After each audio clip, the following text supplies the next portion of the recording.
So pick me. Choose me. Love me. Hi, welcome back to another 90 Day Fiancé recap. We're going to talk about The Other Way, Tell All Part 2, because it was crazy. We're obsessed with TLC and all the trashy reality TV. It's a recap. It's a recap. It's a recap. I woke up this morning and I could not breathe through my nose, and I still can't. You guys hear that? Yeah. We pick right up with Julio playing the recording of Kirsten that he secretly recorded without her permission. It's really freaking creepy. So Julio plays a recording of Kirsten admitting something, except we don't really know what that something is. Like, what did she do?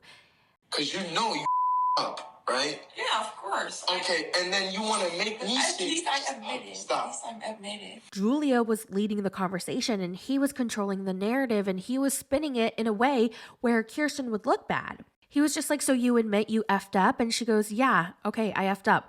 What did she F up? Did she F up a recipe? Did she F up your future? Did she F up an application? I don't, like, what? I didn't watch their entire scenes, but from what I did, Julio was always wishy-washy. He could never commit. Kirsten was always the one who wanted to progress the relationship, and Julio never knew what he wanted. Okay, how many times did she have to ask him, come on, let's move. You promised me that you would move to wherever she was, and he was like, I don't know. And mind you, he didn't even tell his entire family, who he's incredibly close to, about Kirsten. They were in a relationship. They were engaged to get married, and they had no clue until she was there. So sorry, but Julio's the one who sucks. And then we learned that Julio has a new girlfriend. You found another girl. That is her name. What? What? What? Wait, what? What? And the timing is questionable. According to Kirsten, Julio became Insta friends with a girl he met at a wedding or some event. She was a DJ. I can't really remember. And they were liking each other's photos. And right after he broke up with her, they were in a relationship. So, you know what? I don't really care. Let's just move on to the next couple, okay? Let's move on to Kenny and Armando. I did not cover them this season, but I want to talk about their situation, okay? So Kenny and Armando got an egg donor, okay? They went through the whole process, and then the day of the procedure, the surrogate mother never showed. And if it's the lady that we saw on the show, I had a feeling this would happen because she was super emotional, and I think she even said something along the lines of that this was going to be so hard to give up her child, but she's doing it because it brings other people so much happiness and joy. And I remember thinking, ooh, if you're already emotionally attached to your unborn child, or like it's not even inside of you, growing inside of you yet, and if you're that attached, I don't know how you're going to be able to give that child up once it's born. So I actually think it worked out well. Can you imagine if she has a child and then like she has to give it away and then she's just distraught? So anyway, they went through the process again and now they have 7 embryos. Yay! So Kenny and Armando are trying to decide how many embryos they want to implant. And Armando wants to implant 2 while Kenny only wants to do 1 because their success rate is 80%, which is insanely high. And Kenny also had triplets.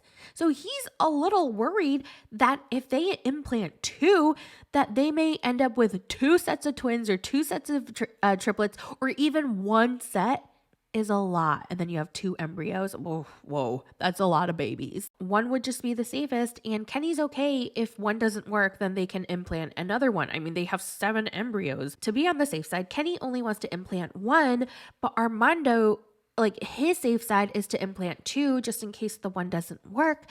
But Kenny's like, well, if 1 doesn't work, we have 7 total. We can implant another 1. But Armando's like, no, I just feel like we're already so behind and I just want to get this done and over with. I don't know. I'm on Kenny's side with this one. And holy fork, Kenny shared that this whole entire procedure and process has cost him $74,000. Yeah. No babies for me. Apparently, Tim gave Kenny some advice and told him not to do 2 and to stick with the 1. Well, He told him, don't do it.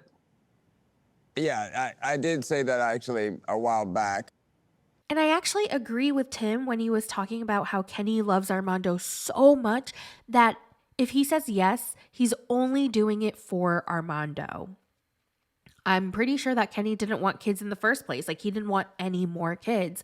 But ultimately, he decided to do the surrogacy because Armando wanted it so bad.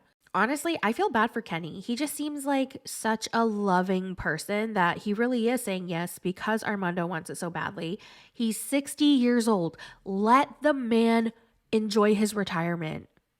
But instead, he has to now be a father to a newborn. I don't know. No, I do know. I would be miserable. I kind of wish Sean asked Sarper and Shekinah for their opinion because they were kind of going through the same thing. You know, how Sarper really wanted Shekinah to get pregnant and Shekinah, like Kenny, was like, no in the beginning. So I wonder if Sarper watched them and was like, oh, I can keep convincing Shekinah to, you know, have a baby with me. I can also understand that this is a common problem that happens when you have such a large age gap in a couple. Armando saying he doesn't want to feel like he owes you something for moving to Mexico. What he did was big. You know, it's something that not just anybody does. He didn't hold a gun to my head to move to Mexico. I did it with my own free will. I have never said to him, I freaking moved to this country for you and all that kind of stuff. I've never thrown that in his face. Holly, guilty. Danielle, guilty. Kim, guilty. They're all so guilty. They're probably like, I definitely did it all season. Like throwing it in their face that they moved. And I'm not like Gino. I don't need a blue pill. Burn. Oh my God. Gino's probably watching this like, oh my God, damn. Burn. Oh my God, I got roasted by Kenny. Oh, and guess what we learned? We learned that Tim calls Kenny daddy for fun. I want to ask a question to Tim. Oh, God. I know on text you call Kenny daddy. We're friends, and he'll like message or say, hey, daddy, what's up? Yeah. It's all in fun. It's a little joke between the two. But didn't we just hear how everybody did not agree that Kirsten was calling her friend daddy? And everyone, especially Julia, was like, oh, you don't call your friend Poppy. Okay, what about Tim and Kenny? That's obviously okay, but why isn't it okay for Kirsten to call her friend Poppy? You know, he gets crap online about his orientation, and he's not. But he is comfortable in his own skin to play around like that and stuff, so... You know what? It must be so annoying to be constantly accused of something that you're not. Like he said, he's not gay, so just leave him alone, everybody. I can teach you some moves. Oh my God, Sarper gives everybody a sexy dance lesson, and I wanted to crawl out of my skin because it was so freaking cringy, and Shekinah was all about it. She was like, oh my God, that's my man, that's my leader, that's my father. Oh, he was like, everybody, you put your hand over here, and then you caress your hand, and then you put it in your mouth, and then you lick your finger, and you put it down your chest. It was so cringe. Oh, how do you take yourself so seriously doing this? You know what's so hilarious though? Watch Tim's face. The whole time Tim is just staring at Sarper with such disgust. You're really doing this, Extend babe? your left arm. Oh, it's a lesson. Oh. Then you are stroking with your right hand, whipping. Thumb to lift from here. Oh, my God. He's like, I've seen this a couple times. Danielle and Johan apparently saw each other 2 weeks ago when she had dinner with him and his family. What the hell are you having dinner with him and his family for, Danielle? You guys had a nasty breakup. It's so bizarre. I understand some people stay friends with their exes or whatever, but maybe give it some time. Also, like I said, this breakup was so nasty. She found out that he cheated on her with multiple women. According to Danielle, she stayed with Johan and put up with all his crap because overall things were so good and he was in good spirits. Our day-to-day was so positive. The majority of our life was really beautiful, as long as I was funding it. So to see like all of these sides of him, it's upsetting to me because he doesn't have to be that way. Why are you crying? Why are you crying? I don't understand. She's like, it doesn't have to be this this way. Like, we were so good as long as I was funding him. Yeah, that's the mother effing point, you idiot. As long as you were funding him. So keep funding him if you want to see him smile and have your good moments. All he cares about is money, and look at him now. He has nothing. Girl, he had nothing even when he was with you. You didn't give him any money. Like, I don't understand why she's so sad about this. Like, so Danielle found out that Johan is currently in multiple relationships with multiple women who think that they're the only one. So what did she do? She blasted him on the Sankey Panky website, and she posted a picture of him and said, beware of this man. He is using you. He is seeking victims in these countries. And you know what? I'm not mad about it because I feel like it's wrong to be scamming people. And so these people were being warned, and I'm here for it. Like, good job, Danielle. You finally did something nice. She also admitted that she went on Johan's Facebook account and followed every single woman that he was following and kept a record of how each of them responded. And some of them accepted her request while others blocked her. And to the ones that blocked her, she kept a close eye on, I guess from a sock account or something. Like, she was all proud and she was like, I'm from Brooklyn. You don't mess with Brooklyn girls. And I'm like, Danielle, this is embarrassing for you. Why are you doing this? Find something better to do with your time. Okay, you already know he has 12 girlfriends. Why do you keep needing more proof? Do you want a job? I can give you a job. I need an editor. Do you want to edit my videos? Another point I didn't understand was that apparently the apartment that Johan chose to live in with Danielle is the place that he chose because he wanted to keep bringing women to that apartment.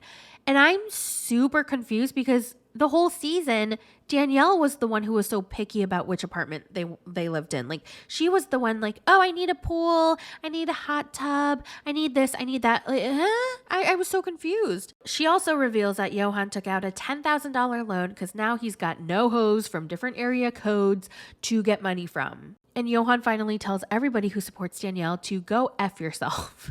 Now, Kim and TJ's brother start talking about their fights and stuff. And of course, Sarper has to give his opinion on Kim's temper. Okay. And honestly, nobody cares except for the people who are up Andrew Tate's booty hole. In his opinion, women need to be more quiet. They need to calm the situation down. That's their job. For a lady giving that kind of reactions to a guy and to a family of the guy is too much for me. So you're mad that she gave Yash the same attitude that Yash was giving her? Yes. And Shekinah, aka Just Pearly Things 2.0, is like, yeah, when your leader is shouting, you need to give the divine feminine energy out into the spiritual world and send it his way so his body can absorb all the calm spirit you're emitting. Okay, that is a woman's job. He is my leader and I am going to follow. He's saying one side needs to be calmer because it can't be a match if you're both hot. But he keeps saying her as the lady, as the lady, as the lady. Because it's a woman he's talking about. Oh, Shekinah, why don't you just take a big ass giant poster board and grab like the fattest black bold Sharpie you can find and write pick me. Okay, pick me. Pick me, Sarper. Oh my god, pick me, you guys. I love men. Men are like the rulers. Oh my god, women are so annoying and so emotional. Like, they just need to let their men lead and just like control the whole situation. Like, oh my god, I love men. They're so funny and they're so cool and they're so strong. Oh, women, like, turn off your feelings. Oh, okay, let's move on to Holly and Wayne. They haven't seen each other in 5 months, and now they haven't spoken in 3 weeks. Now, Wayne is making it seem like Holly abandoned the marriage, but Holly says it's because she let him use her credit card to buy materials for his business, but his business never got better, so now they need to pay off the debt. But there's no stream of revenue for her in South Africa, so she went to America because her mother got sick, and then she stayed there so that she could keep paying the debt off, and she doesn't want to go back until the debt is paid. Now, Wayne has way too much pride. He's upset over the fact that she just told the whole entire cast that he had to use her credit card. Holly has asked him to come to America and to live with her while she keeps working to pay off that credit card. But he, for some reason, refuses. He says he never wants to step foot in America. He does not like America. And everyone else on the stage is like, okay, well, can you just visit her and be with her just for a little bit? And then you can go back to South Africa. And he's like, no, I'm not leaving South Africa. So I wonder if there's a different reason, because why is he so adamant about not coming to America? Like, it's really not that big of a deal. Your wife is in America. She's trying to pay off debt. And she's asking you to come until she's done so that y'all can figure out what you're doing next. But he's like, no, I'm not coming to America. So I did feel bad for Holly because she was crying, like breaking down, hyperventilating. And it's so easy to feel bad for someone who is breaking down like that. But Wayne did make a good point. Like, she is always crying. She is always breaking down. Holly, Yeah. what did you think after listening to the conversation? Like, you look very annoyed right He's now. literally rolling his eyes at deal you with as you're me. saying your feelings. And I am not trying to agree with Just Pearly Things 2.0 over there, but nobody is thinking about how Wayne is feeling and what he might be going through mentally. Like, it's clear that Holly has been depressed, but Wayne could also be depressed. And just because he's not showing it outwardly, because I just have a feeling that Wayne believes that showing your emotions and being vulnerable is showing weakness. I feel like he truly does believe that. So he shut down, and that's his way of dealing with his emotions. And so it was just really rough to see both of them. And I feel like they're both depressed and they both need help. And they just can't be there for each other. And maybe this relationship isn't going to work, and that's for the best. Holly, are you okay? Yeah. Wayne, do you see a future for this relationship? Well, I did see a future like 3 weeks ago. But what about now? She hasn't been yet. I mean, I don't know. That's it for this recap. We did not get any Mary and Brandon in part 1 and part 2. So is part 3 going to be all about Mary and Brandon? Like, are they going to speak? Are they going to say anything? Yeah, like I'm waiting for the Mary and Brandon update. So hopefully we will get them in part 3. And those are my thoughts for Tell All Part 2. I hope you guys enjoyed. Let me know all your thoughts in the comments. And I'm sorry for all my mouth breathing and the fact that I can't fucking breathe through my nose. It is really driving me fucking crazy. I fucking hate my sinuses, and I should go see an ENT, but maybe in 2024.